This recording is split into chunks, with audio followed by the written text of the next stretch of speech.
welcome back to Books and Book Talk. This week we have What's Jordan Reading, and we are going to chat all things the Boys of Tommen today.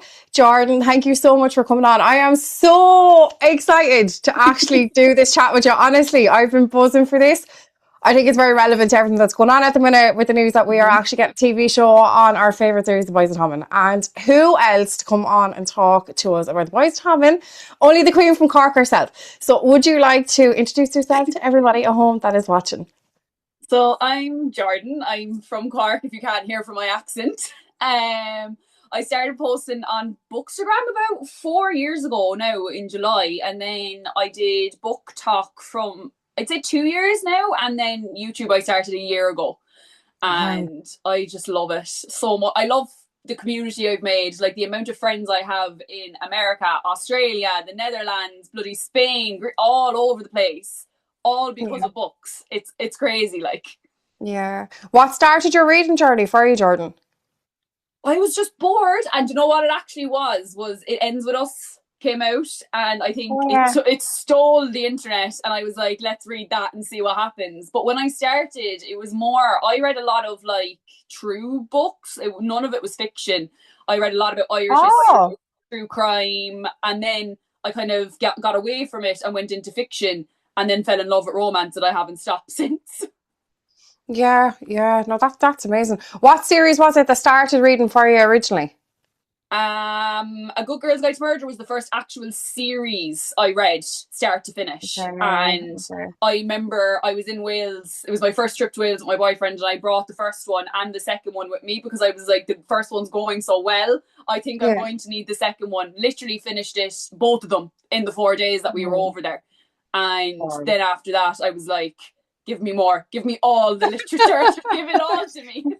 What made you jump then to your platforms? What made you actually go to your social media and be like, okay, this is something that I'm going to do. I'm going to start posting on social media?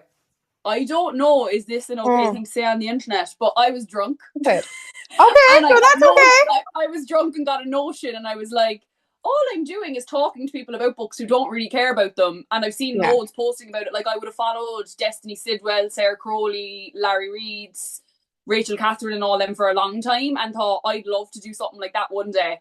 And then I got drunk and was like, I'll just do it. Yeah, because you were probably like the OG kind of the Book Talk and the Bookstagram, because it's really kind of relatively new in Ireland at the minute. You know, it is. I think you probably were one of the ones to start in around that time, because I don't think it was a massive thing back then, wasn't it? No. Not really, no. Like, the Irish community with books was so small. Like, even the fact that, like, Emma, who you had on, like, is from Cork as well, and I only met her a year ago, I'd say. Wow. And, like, and I met her for the first time. Jesus, I can't remember when the first time I actually met her was. It was an event, I think, that we went to, and we ended up both being at it, and just ended up travelling home together. It was Lauren Roberts. I remember it was Lauren Roberts. We went to Lauren Roberts event, and she was traveling back from Dublin as well, and she was like, do you want to get the bus together? And I was like, yeah. And then we went to the Stephanie Garber one. We met up at that one as well. And I remember the videos. I don't think you notice how many Irish people, I don't know, how do we find each other? Because, like, I have very few and far between Irish Bookstagram friends. Okay. Yeah, like, I find that I have more friends, like, outside of Ireland as opposed to inside Ireland. Like, you, I think that's Emma, down to, I think it's down to, though, the demographics, isn't it? That, like, Ireland, it's just so new, like, in Ireland at the minute. Yeah. That's incredible. I think that's incredible. Let's talk about all things The Boys of Tommen, because a lot of your content is based around The Boys of Tommen. It was actually the original reason why I actually ended up following you, even before I had my actual own book account. I went looking for people that were talking about The Boys of Tommen, and I found you. So I was following you, even before I started my own accounts. A lot of your content is on The Boys of Tommen, and you're from Cork, so I think it's only necessary that we yap about The Boys of Tommen. Will we first of all talk about, maybe before we get into the books and stuff, will we talk about the news that has broken the internet, that has broken Book Talk, that everybody is yapping about, good and bad, the controversy? There has been people crying, there has been people fighting. It has been absolutely madness. Like, I honestly credit Chloe Walsh for staying so quiet when the whole place is broken down. I've over never this. seen Like, anything like it. I've never no, ever seen an author get so much hate for doing something every other author does. I know I yes, don't understand it, and I never will, because those books, like, I'm they changed my life. Like, those yeah, books changed my life. I've never felt so represented in a book. yeah, yeah, Like, Irish people, I feel, can feel so represented in it. But I yeah, don't know, does yeah. it translate to everyone else? I, I don't know, and I think a lot of the controversy the last 2 weeks, like I think the main focus of what the books are about has been completely forgotten about. I Yeah. think it has turned into a racial argument. It has Mm-hmm. turned into a ownership argument really more than anything else. It's you have a Mm-hmm. lot of English influencers or American influencers coming out with all these, this is who we want for casting. Mm-hmm. And I think people are forgetting this is based in Ireland. Mm-hmm. These are white Irish characters. It is based in the early 20s, kind of coming out with the boom time into Yeah. recession time. Ireland Yeah. was in poverty. Like, we were Mm-hmm. struggling as a country. There was nothing but, there was physical abuse in the homes that wasn't spoken of. There was a lot of hidden issues Mm-hmm. in Ireland at the time, and they're all represented in this book. And people have forgotten about what this book really truly stands Mm-hmm. for. And instead, it has blown up into this big, let's all hate Chloe Walsh train. Let's all Mm-hmm. hate what she has done. Let's all, this is ours and we want this and we want that. Lads, you don't have a say. Like, in my opinion, none of you have a Mm-hmm. say in what you want and what is going to be in this Yeah. TV series. Only Chloe Walsh. And I think a lot of it is that people actually don't know the history of Ireland and how Yes. progressive what was happening in the book was for the time. Because I've seen a lot Exactly. of people, when you talk about diversity within it, and they're like, oh, Darren being gay, is that the diversity? Or like Katie having red hair. And it's like, no, a teen pregnancy being represented, addiction being represented, physical and mental abuse in the Yeah. home being represented. All that was so prevalent. And like, I don't think people realize it was so encompassed by the religion of Ireland. We were still like, at that time, yes, Ireland was starting to adapt, but the key word Mm-hmm. is in that, Jordan, is starting. Starting. We were only starting to adapt at that point. Like, I Mm-hmm. can remember being in secondary school and still having to do, like, do you know, like mass in the morning, like, or Yeah. you'd still have a heavily influence of religion in the Mm-hmm. school. Mm-hmm. Like, it's not that we grew up like other people say, like in England, like in big cities, say like London and places like that. Yeah. We did, as teenagers, we didn't grow up like that.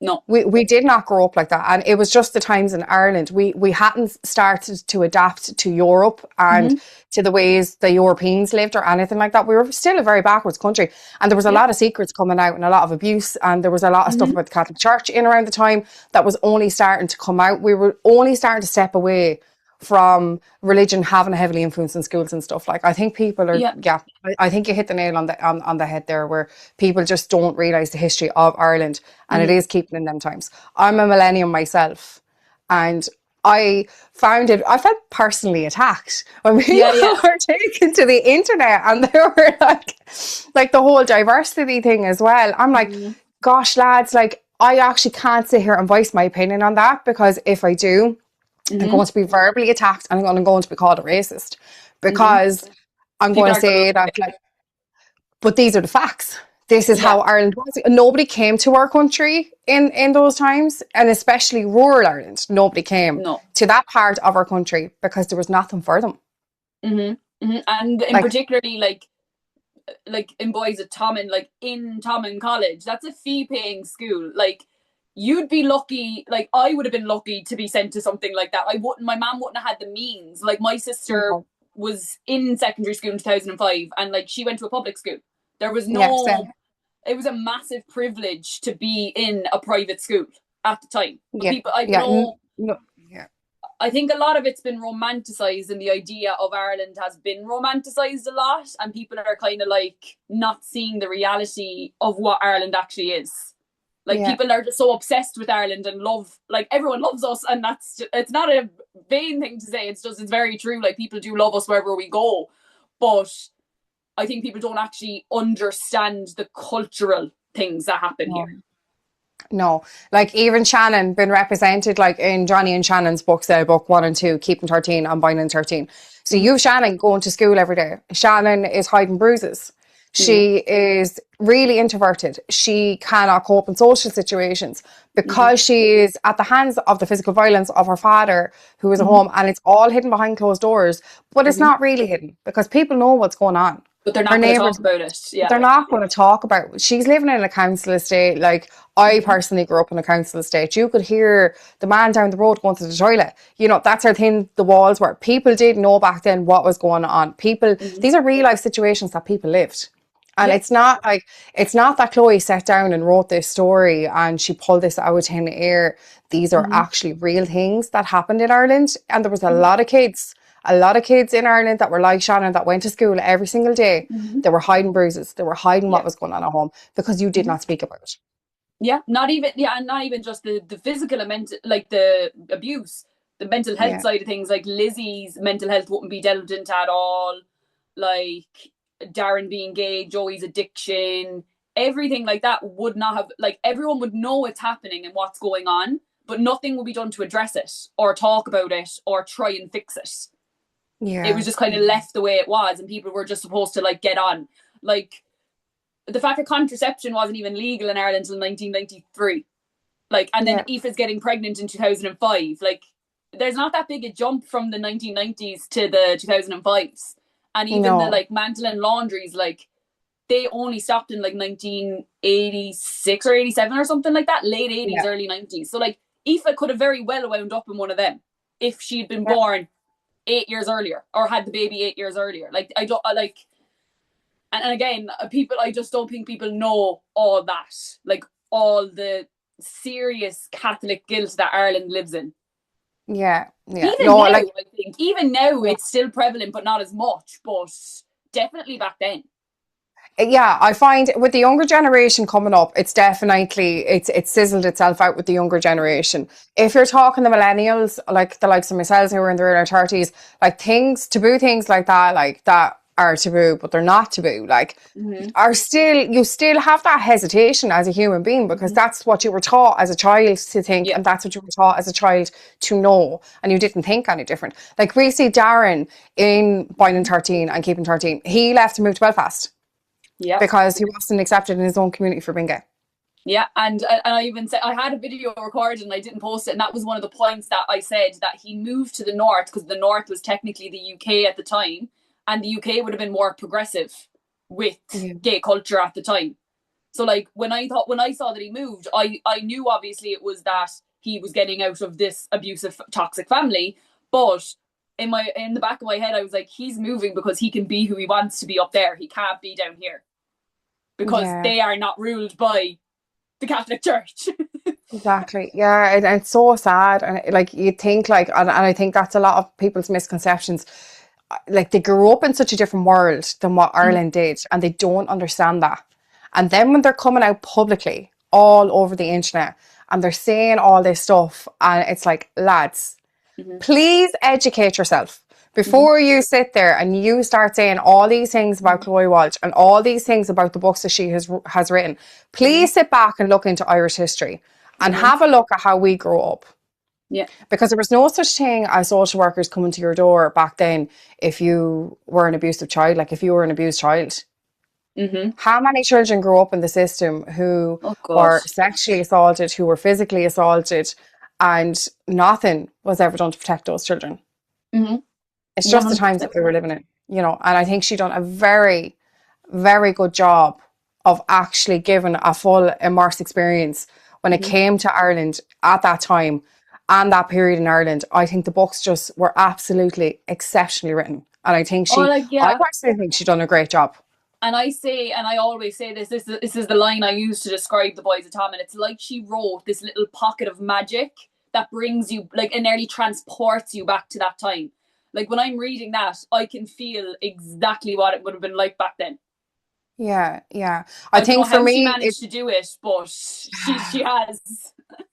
It's for me, I think it's the whole council estate living experience as well. And I think that's what hits for me and why I could relate to it so much, because I did come from a council estate myself and it was just so accurate. It was so accurate. You always had, like, I can remember being in RSA growing up, like, my parents would have been the only ones in around the time that were actually both working. And it would have been a very poor state that I did come from until obviously the boom kind of came, and then obviously people were working and stuff. But that was life. Like, we seen stuff as kids that we shouldn't have seen. No. It was a really rough estate. Like, you could have had, I know people say like there'd be horses or whatever out in the green. It wasn't that type of estate, but like, there was definitely arguments. There was definitely people, like, you know, like physical fights and stuff that you shouldn't have been looking at like as a 5 and a 6-year-old. Like, you know, these are real experiences that happen. So I could really relate to her writing. I felt like I was thrown back into going to school on a Monday morning. It's the only way I can explain. And I do feel so protective of her when people start this narrative and the nastiness. And I don't understand people. I really don't. And I don't know. Is it because we're Irish? We've so much more investment in it. But like, I think about the Boys of Tommen every day. Same. My boyfriend rang me, was it yesterday or the day before? And he was like, what are you doing? I was like, nothing. And he was like, thinking about Boys of Tommen. And I was like, yeah. And he was like, no book release yet, like no date for the new release yet. I was like, no. Like, every single day I am thinking about it. Like, I never stop. No, I don't either. The Kavanaghs. Can we talk about the Kavanaghs, right? Because I honestly think in Binding 13 and Keeping 13, my favourite is Mammy Daddy Kavanagh. Like, I am just, oh my God, Edel Kavanagh. Like, she needs her own book. Her own I'd book. love for them to have like a book of their meeting. I'd love to have it set in the time where they would have met and see what it would have been like for them back then. Like, not even now currently, I'd love to see them currently, what's going on for them maybe behind the scenes while all this is happening. But I'd love to know how they met. I'd love their story of like how they met. Me too. I think it'd be absolutely amazing if she gave us that. Like, I think everybody needs the backstory to Daddy Kavanagh, as I do call him, and I think it'd be amazing. I think a lot of people can relate to, do you know, when people can relate to Shannon as well, and the abuse that Shannon has endured in her own home, for Edel to actually come in then and just swoop up these kids, like, and invite them into her own home and give them such a prosperous future and to give them the life that they deserve. Oh my God, it just heartbreaking. Absolutely heart-wrenching stuff. And that would have happened a lot back then. Like, a lot of it would be like, because I, like, my friend is a social worker now, but like, she would say that it's a lot of like home-to-home placements. So like, a social worker wouldn't have gotten involved because they had somewhere to go, so it wasn't their issue to deal with it. So like, why is that zooming in and out? Okay. It's okay. But like, the fact that like you could, like, the fact that they found such a fabulous home straight off the bat, like, normally it would have been, you would have went to your aunt, uncle, nan, they would have just placed you wherever because they wouldn't have cared where you went. Yeah. And I think people forget that about Shannon, and particularly the Lynch siblings. Like, they grew up in such trauma, and people view Marie only as the perpetrator. And I look at it from both sides, because she definitely is once she has the kids and doesn't stop it. But there was a time she must have been married to him where divorce wasn't legal in Ireland. You could not get divorced. So how would she have left him? You don't leave your husband back then.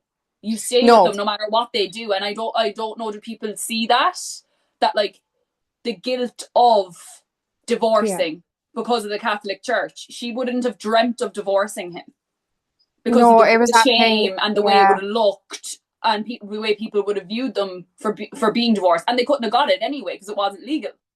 No, and it was just the thing that they put up and shut up, and that's how Irish culture was. You put up and you shut up. There was plenty of women that grew up with violent husbands. There was plenty of women who grew up and were terrified that this man was going to come home after drinking and hammer her and hammer the kids, you know, and that was a way of life, and people accepted that. People accepted that, and I think that's what a lot of people struggle with as well, the misconception of the whole, like, with Marie, like, is she a victim? Is she the villain? I personally feel that she had no choice. I do, and because of the time that it's set in, like, I do feel sorry for her, because it wasn't a thing that she could ever go and be by herself, even though she was the breadwinner of the house.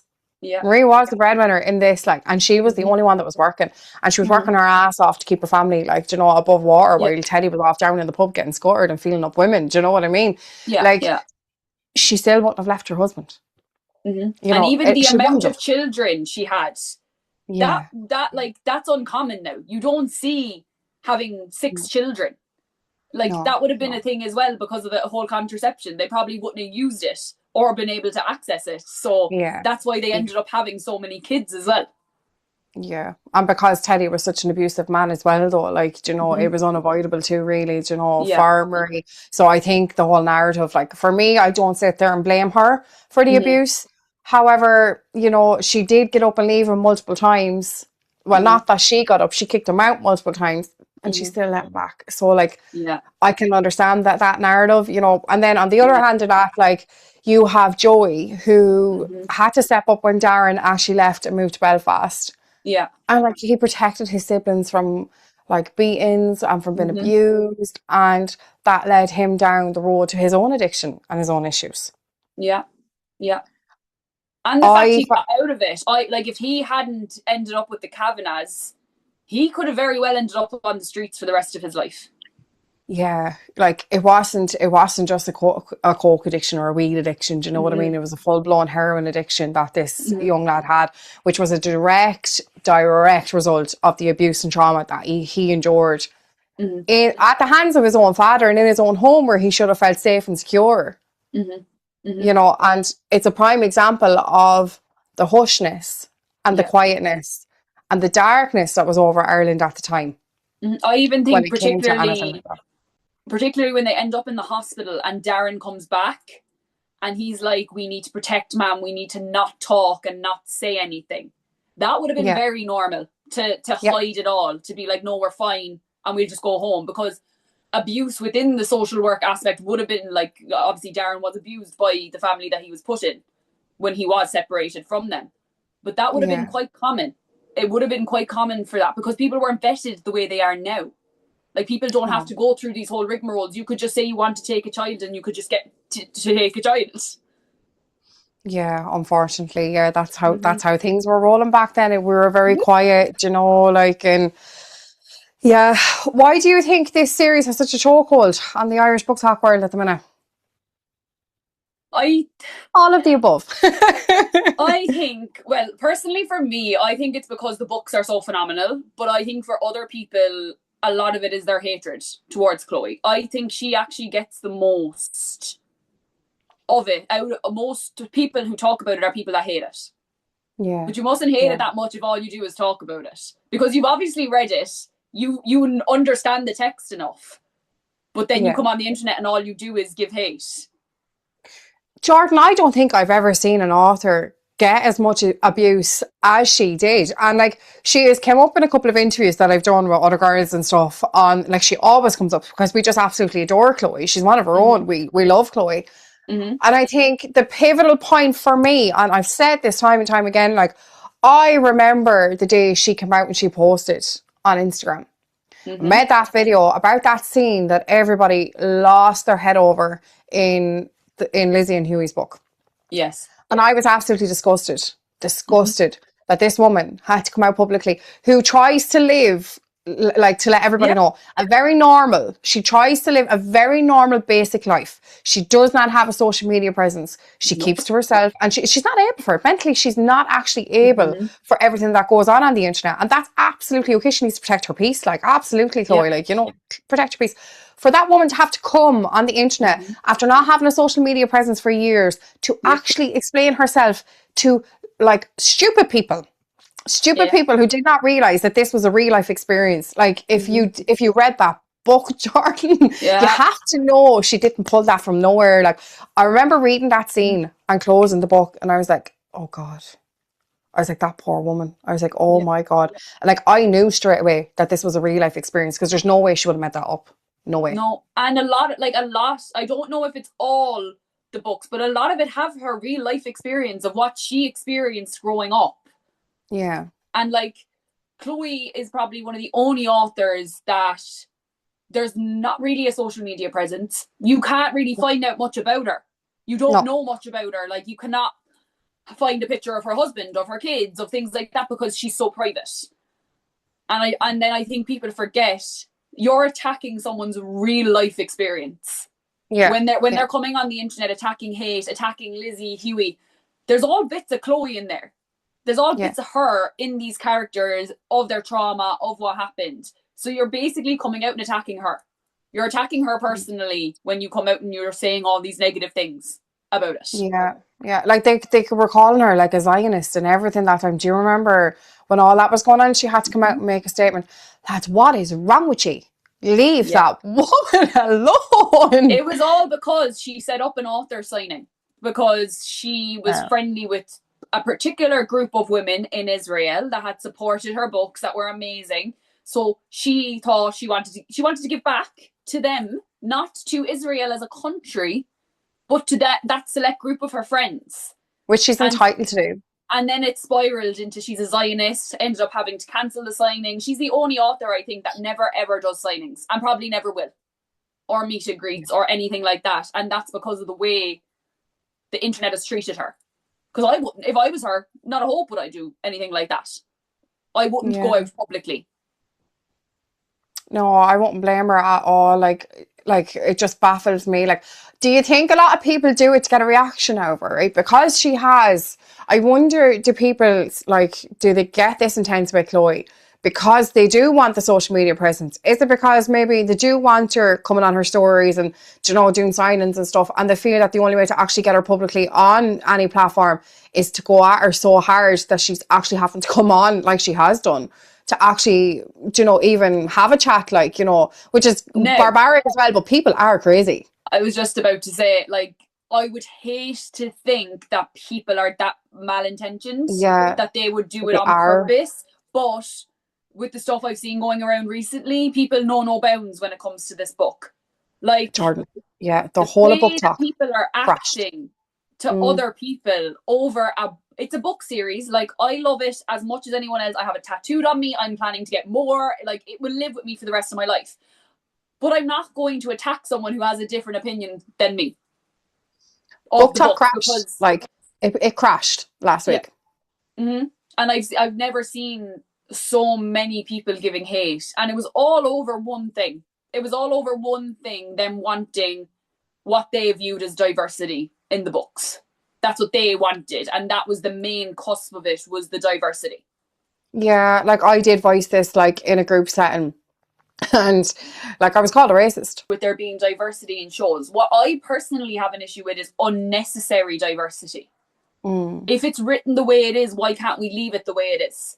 I understand we're in a different time now, but we weren't in the books. We were in 2005. So why can't it stick to the reality of what it was back then? Fair enough, there was definitely immigration into Ireland, but they would have been going to the big cities. You wouldn't have been going to small towns. No, there wouldn't have been. Yeah, there wouldn't have been. Is it down to the whole people trying to push diversity still because they think that people don't accept it?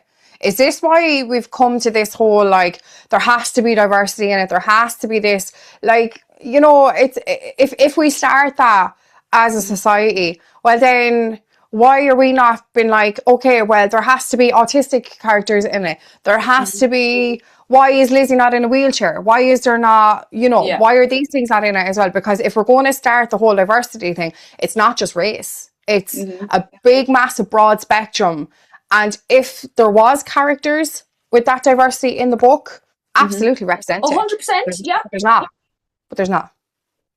And that's the point. Like, Chloe wrote it that way on purpose. Not on purpose, but because it was the reality that she lived in. Yeah. She wrote from what she lived in. It wasn't that she's making this up.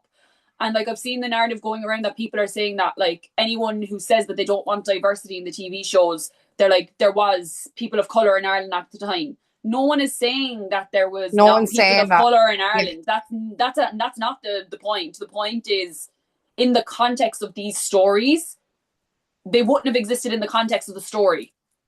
Yeah. With the way she's written it, with the council estate, the small town, all that, it wouldn't have happened. No.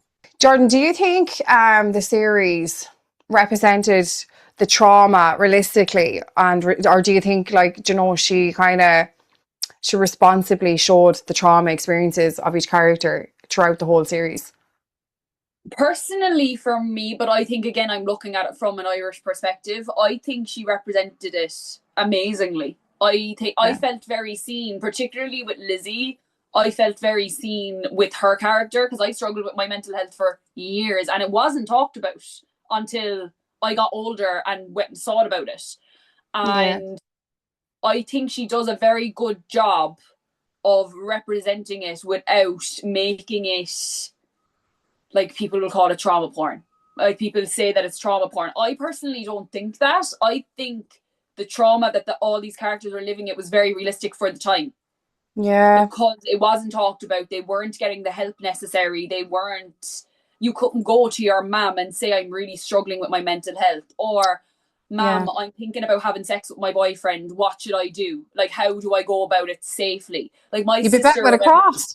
My sister remembers my mum turning around to her when she got her first period, being like, you know, you can get pregnant even on your period, no matter what he tells you. That was the one, that was the whole conversation about periods, and that was it. There was nothing else. Like, my sister got nothing more. And then because my mom didn't have more. My mom didn't have more to give because she wasn't taught that either. No, and, definitely not. She said even the fear of like she'd be walking around the town with a boy, and you'd be worried that like a friend of a friend or an aunt of an uncle or whatever would see you and go home and tell your mom that you were holding hands with a boy. And you'd be called a whore. Like, yeah, and you'd be called easy because she's very easy, she's getting around with all the lads. Like, it was so common. Yeah. Like, the fear. I even remember when I like had my first boyfriend, and that would have been like 2012. So like further on. And even that, I was still terrified to be seen with a boy around the town. Yeah. Because it would have immediately gotten back to your mother. That's how small and close-knit our communities were. Yeah. You could walk the other side of town where you have no one that lives there, but someone would find you and be able to see that you were out there. Oh, and they say that about the Irish all the time. You can't go anywhere, but you'll find someone that you know. And that is the absolute truth of how small and how nosy we are as a nation as well, by the way. Very true. We are a very nosy nation. We love the old goss, like that you were walking down the street with your boyfriend. Like, we'll all want to hear about that. And that's just how it was back then. You couldn't go outside your front door. You really couldn't. You couldn't blow your nose without Mary down the road knowing about it. Like, and Mary'd make sure your mother knew as well. Yeah, like it'd be on the news bulletin in the mass on a Sunday. The priest would be saying him mass on the bulletin. When I was in the Netherlands, like, because obviously I'm home now, but like I was working in a coffee shop, and I managed to find two people from Mallow. 40 minutes down the road from me, they happened to come into the coffee shop that I work in at the time I was working. Yeah. And they were from 40 minutes down the road. And it's like, that's how close we are, no matter where we go in the world. You'll find them. You will find them. Jordan, me and Keith go to Warsaw every September. And we actually, the first year that we ever met, we met a crowd from Cork. We actually met some people from Cork. Because drifting is massive in Cork. It's massive. Yeah, it is. You have James Dean, like, you have the Shanahans, the whole lot. So it's a massive sport, like, and we're big fans. We met these people from Cork, and actually, if Eva's watching this now, she'll know I'm talking about her, but hi. We met them all from Cork, and the second year that we went back, we didn't have contact numbers for any of them, right? We had no contact numbers for any of them. We walked into the stadium with 50,000 people in this stadium, and here was the same crowd from Cork that we met the year before. Stop, that's crazy. I swear to God, yeah, you will meet your Irish people anywhere you go. It's unavoidable. You know. It's because we keep leaving. It's because we keep leaving going everywhere else. It's because we don't stay.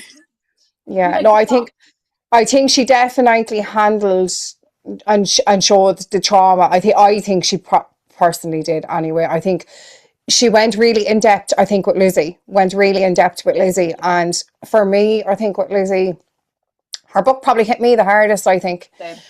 I found with Lizzie's book that from the very first start of the Boys of Tommen, I didn't like Lizzie as a character. Same.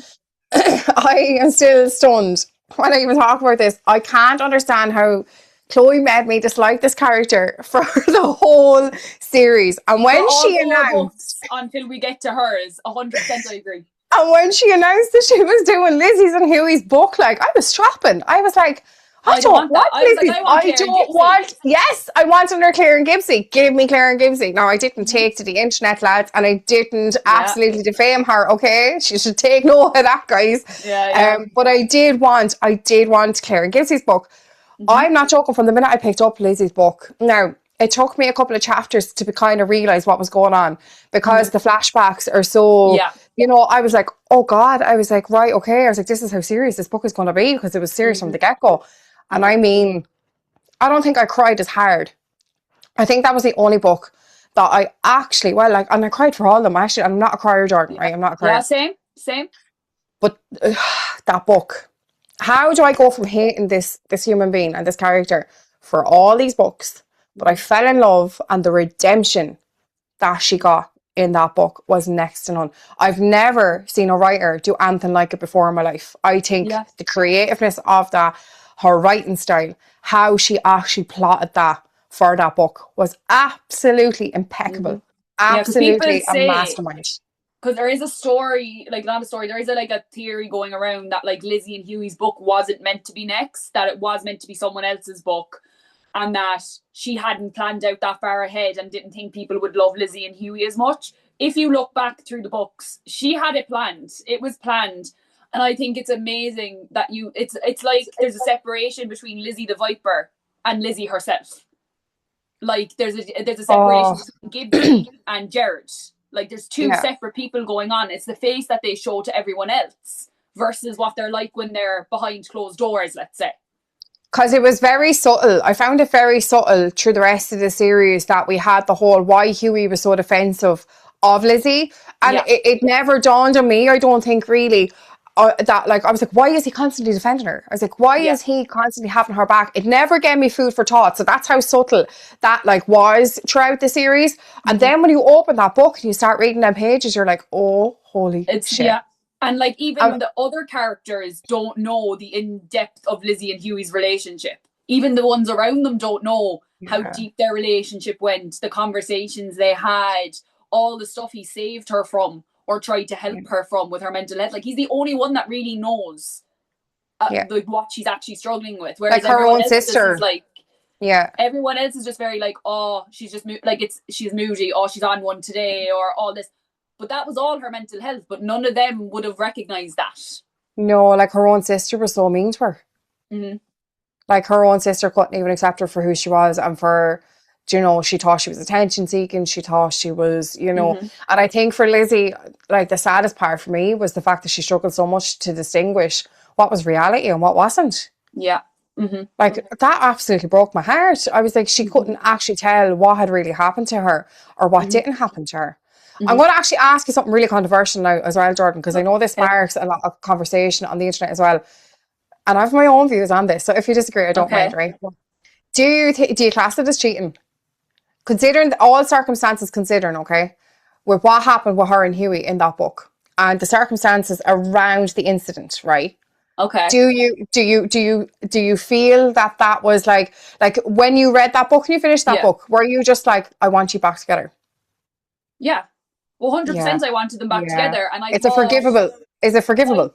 I think Hughie 100% has a lot of hurt, and I completely empathise with him. I've been cheated on. I'd say everyone has, and it does sting, and it hurts. But in the context of Lizzie, she genuinely didn't know what was reality and what wasn't.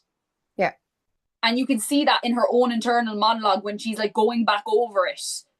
It's like she nearly thought it was Hugh that was the one that she was doing this with, that it wasn't Pierce. Yeah. And then I don't agree with the doubling down and getting with him continuously then after the fact, but I don't know.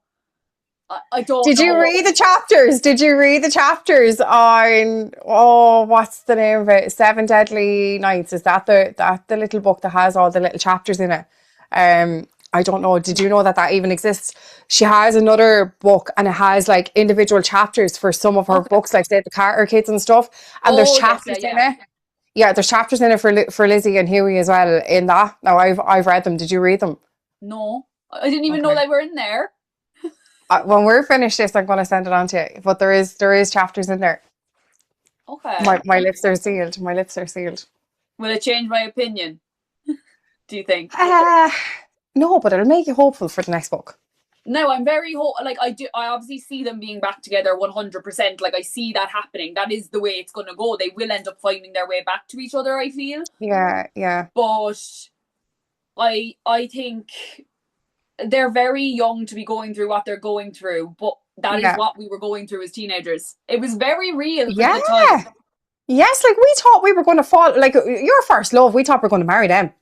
100%. I was booking the wedding. You know what I mean? We were down the aisle. We were planning our kids. Like that was it. Your first love. Like everybody, I think everybody can relate to that with your first love. Like that's it. Like they're your world. They're everything.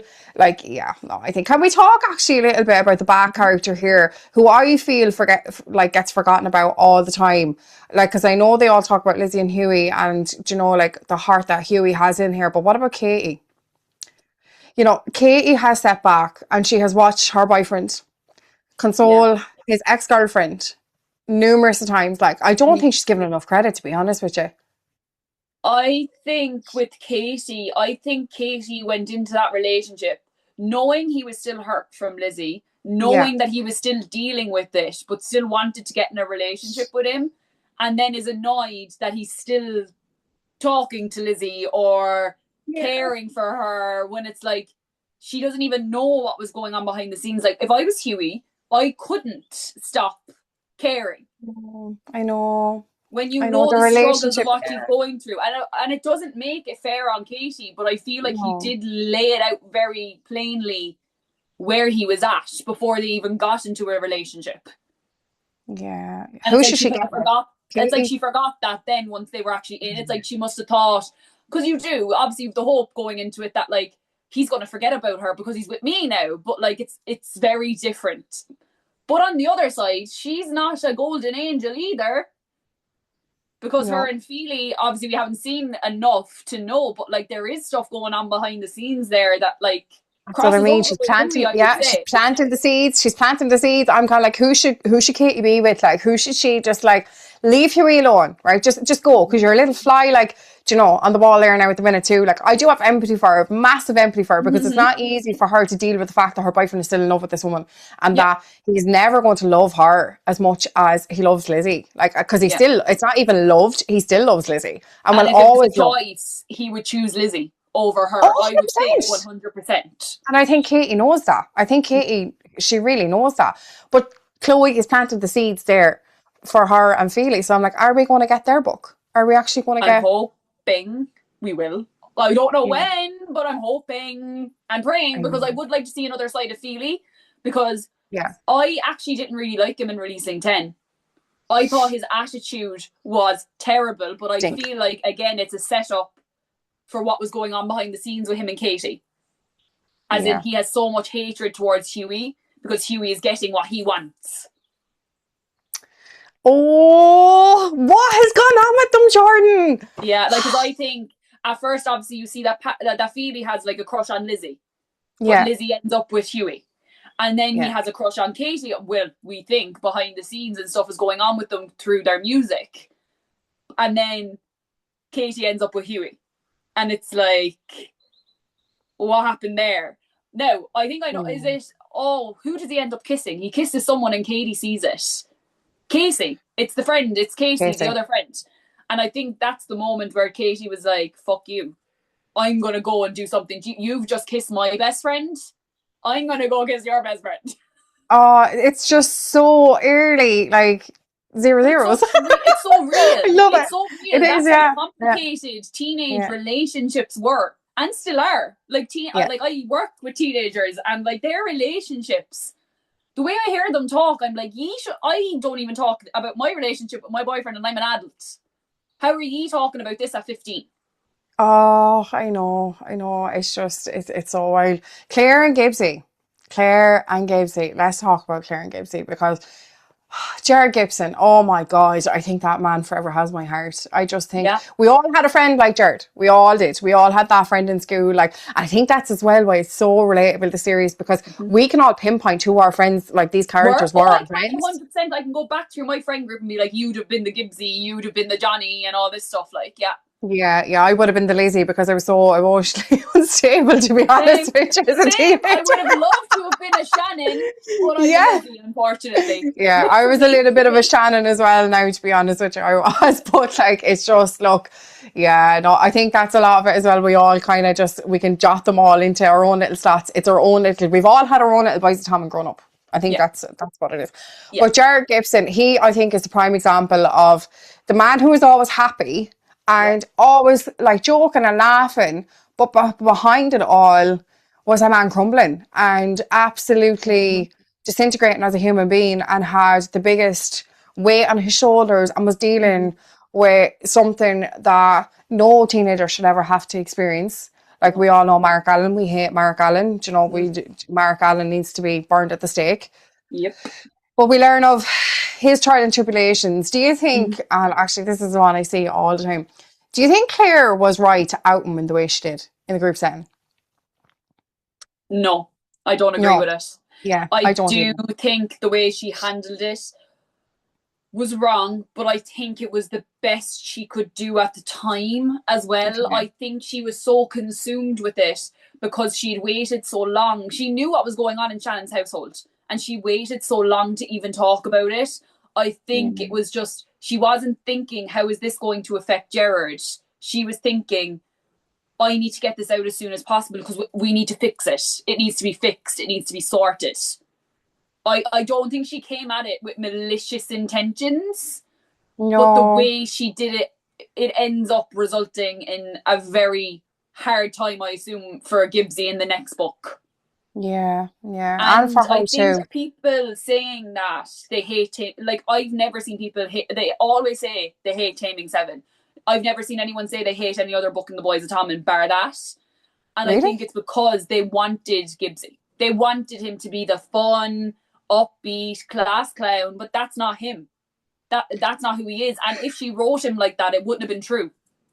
And Jordan, not only that, give me a 30-something-year-old right now, right, who does not have some sort of PTSD, anxiety, or trauma from the way we grew up in our Mm-hmm. homes in Mm-hmm. Ireland back in that day, because it's the reality. This Mm-hmm. is reality of what is actually like to grow in Ireland, to grow up in Mm-hmm. Ireland at that time, and it's it's Mm-hmm. it's just so real and Mm-hmm. true to us millenniums. I don't think people really understand this, and I have to put Mm-hmm. emphasis on that. Jared's experience was not just his, like, it was Mm-hmm. thousands of others in Ireland. And you see it in the news day in and day out now of people in Historic our age. cases that are only Yes, coming out now. yes, yeah. And it's all our generation, like, of people in their 30s, their late 30s, their early 30s, who are Mm-hmm. now only getting justice for the abuse that they endured. Like, and a lot of the time it was at the hands of somebody that they knew or in the home. Mm-hmm. And I think Jared's story, like, I hate that people say that they hate that book, because Yeah, and it's because I guarantee it's because he wasn't the fun-loving character that we see in all the other books. But that's because that's the mask he has when he's around his friends. When he goes yeah, home, he's dealing with so much. He has his mum constantly bigging up the husband and Mark yeah, and never listening to him. He's never heard. no, It's no. like his dad and sister died, and Gibbsy was kind of left behind as well. Once she got married and had, like, obviously Mark comes into the family, and it's like this was her new family now. So it was like, let's forget everything else that happened. Yeah, yeah. And he had no safe space, Jordan, because well, he wasn't just going from like home, like, and dealing Mm-hmm. with Mark being in the home and what Mark Mm-hmm. done to him. But like, he went to school and he had the receptionist. Mm-hmm. So Mm-hmm. like, he had that too. And I think people forget about that. Like, Mm-hmm. where is Jared supposed to have a safe space? Because for a lot of people who grew up like Shannon, getting to go to school during the day Yeah. was a relief, was an Yeah. absolute relief. And It was a unless break. you know that fear of having to go home to an abusive house, like, I'm telling you, it's not something that anybody wants to be living. It's a No. horrendous feeling. But Mm-hmm. where was Jared supposed to have his sanctuary? Because he was going from home to school, he had the receptionist who hounded him. And Mm-hmm. he never got any justice for that, because that was abuse too. He was a Yeah. Yeah. minor. You know, he was a minor. So Claire Mm-hmm. was really his only escape. Yeah. And like, she too let him down. She too let him down with a Yeah. bang, because she outed in front of everybody. Yeah. Yeah. You know, And so poor Jared got. I love, is it Darren or is it Joey that comes to him in the when he's in the graveyard, and he's like, when you're Darren. ready to, yeah, when you're ready to talk. come to me. As in, like, he knew just from looking at him. Like, I think because the others didn't really experience that sexual assault, and then Lizzie not knowing what's reality versus what's not, she never really deeps the fact that she's abused. So Gibbsy's the only one that knows he's been abused and it's actually happening. And for Darren to see that and pick that up, like, it's so small, but it's like he's able to, he sees through the Gibbsy. He sees through Gibbsy and actually sees Jared. Yeah. No, I absolutely agree with you. And I think for Lizzie, I don't think she really, you could see it in Lizzie because she was just so heavily medicated. And you wonder, like, it's constantly you're wondering why she hates him so much. You never know why she hates him so much until you get to her book. You don't even really find it out in his book because he still hates, like, she still hates him, or you're seeing the hatred. But then when you go into that book, it's like she was brainwashed into hating him. Yeah. Because she doesn't know what's real and what's not. No, she can't distinguish the reality and kind of what's real and what's not, Who do you think had the best character development in the whole series? I was going to say Lizzie, but, like, we haven't gotten there yet. But for characters whose stories are finished, Joey. 100% Joey. I think Joey, like, to go from being such a protector to have to go through the absolute pits of addiction. I've seen what addiction does to people. It's horrible. And for him to be able to come out the other side, going to rehab for his first time and then being there for his family and not slipping back into addiction is so commendable, because it's so easy to relapse, especially with the stress of going to school. They're still finishing school. They still have to do their leaving cert. Like, my mom got pregnant at 17. She still had to do her leaving cert. There was no accommodation. Yeah, there was no in between. It didn't matter. Like, the baby came with you and off you went. Yeah, to raise that baby and to not because obviously raising, I haven't raised a child, but I would say it's very hard. Yeah. To do that while struggling, by being so fresh out of addiction as well, and just caring about. He's so caring, and he could not be. He could well easily not be caring, and he still is. He'd every reason to fall back into every bad habit that he had, and he'd every reason to be just another statistic from his environment that he came from, because his dad was an addict as well, so his genetic gene pool was really against him in that regard, and I think addiction ran on Mammy's side as well. Am I right in saying that? I think her mother not an alcoholic, or no, maybe not her mother. Possibly. There definitely was addiction on the other side, though. I do. Yeah, I think there was. Yeah, I think there definitely was. So he'd every reason to become another statistic, but he didn't, and he stepped up. And I think the one thing that actually strikes me was when he said to Darren, "Oh crap, I actually have that on a question for you earlier on now. I'm after saying it now." Was when he said to Darren was when Darren was like, "You're too young to be a dad," and he's like, "I've always been a dad." He's been a dad. Yeah. I remember and that breaks my heart, because he has been, because, like, when you see that, like, Sean did, like that none of the kids would go to the mom or the dad when they woke up. They'd go for Joey. They'd look for Joey, because they always knew that was a safe space. They knew what they were going to get from him. He was never unpredictable. You see him be harsh to his siblings. He's never harsh towards siblings. Only Darren, obviously, because he has a lot of hurt from Darren leaving him. Like, it breaks my heart, like, knowing that, like, Joey starts school and Darren leaves and never comes back. Ever. As in, like, that's the last time he sees him until he comes back again. And it's like, he didn't even know that day going into school that his brother wasn't going to be there when he got home. Like, so he immediately had to go into the protector role straight away. Yeah. And worry about how he was going to feed his siblings. And that's not something that anybody of that era should have had to worry about. But it boils down again, Jordan, to the whole, these were real life things that people were dealing with. I could name on my hand loads of people that I knew that lived like that, and that's just how it was back then. Who's your favorite character in the whole series? That's a hard question. It's a very hard question. It changes depending on the mood I'm in on the day, I think. Like, it's very hard for me to pick a favourite because I love them all so much. But I think Johnny and Shannon's kind of stays with me the most always. I don't know why. Like, they always stay with me. Like, no matter what, I will think about Johnny and Shannon every day. I mightn't think about all the characters every day, but I think about them two constantly. Yeah, no, I have to agree. Why. I don't know why. I think it's just so relatable. They're just such relatable characters to everybody. And I find myself as well, like, do you know the way you get your first book of a series and you're starting a series? I always tend to struggle with the first book of a series because I'm kind of, I struggle with like loads of world building, things like that. Yeah. Like I just want a very clear cut. Like I think it was the only book that I've ever picked up in a series that I've never struggled with, and I just fell in love. Same. And I was there in that world straight away. And the fact that they're like so long, I could have read a million more pages of them. Yeah, there's not enough. I would have read them just walking to the shop if she wrote that. Like it's like I didn't need all the trouble. I just wanted to read about them, and like I've never felt like I've known characters like them. Like I've read the series once. I haven't reread yet, and I can still remember everything about the stories, more or less everything about the stories. Yeah. That's how much they've like imprinted on me. Yeah, I think this is the first time I've done an interview since I've started doing these that I've not had to pull the books back out to kind of just refresh my brain a bit. Like, and I've read these a year and a half ago, and like I can still remember scenes, I can still remember quotes. It's so imprinted in my brain. That is what this book series will do to you. It'll change your chemistry.